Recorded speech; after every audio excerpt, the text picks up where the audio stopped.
Assalamualaikum warahmatullahi wabarakatuh.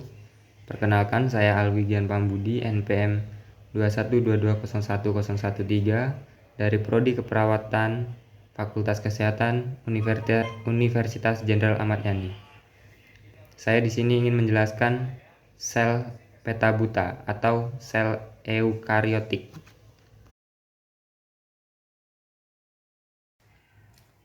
Jadi, sel peta buta atau sel eukariotik terdiri dari satu, vesikula pinositik. Vesikula pinositik menjadi sebagai untuk impor substansi ke dalam sel. Selain itu, membentuk organel yang mengandung enzim untuk menjalankan fungsi khusus.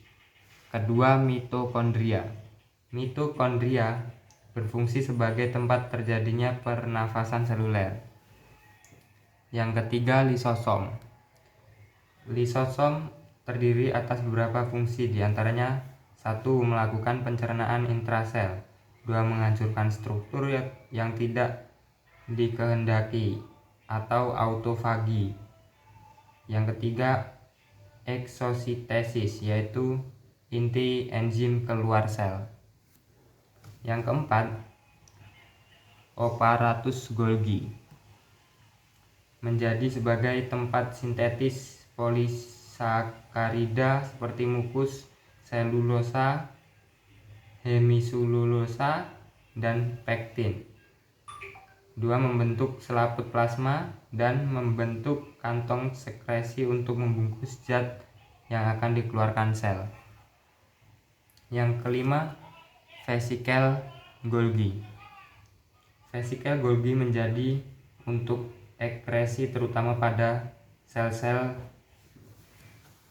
Keenam, nukleolus. Nukleolus menjadi sintesa berbagai macam molekul RNA yang digunakan dalam praktik ribosom. Yang ketujuh, rekasar atau retikulum endoplasma kasar, berfungsi menyintesis lemak, menampung protein yang disintesis oleh ribosom, dan transportasi molekul-molekul. Yang kedelapan, nukleus. Nukleus berfungsi sebagai pengatur pembelahan sel, pengendali seluruh kegiatan sel, dan pembawa informasi genetik. Kesembilan, retikulum endoplasma halus, berfungsi sebagai menyintesis lemak, kolesterol, dan transportasi molekul-molekul dan menetralkan racun. Yang ke-10, sentriol. Sentriol berfungsi dalam proses pembelahan sel dengan memancarkan benang-benang gelendang pembelahan yang akan menjerat kromosom. Yang ke-11, mikrotubulus, berfungsi dalam membentuk organel sitoplasma berupa sentriol, silia, dan flagela. Ke-12, membran sel. Membran sel berfungsi dalam mengatur masuk dan keluar zat dari sel. 13, sitoplasma, berfungsi sebagai sumber bahan kimia penting bagi sel dan tempat terjadinya reaksi metabolisme.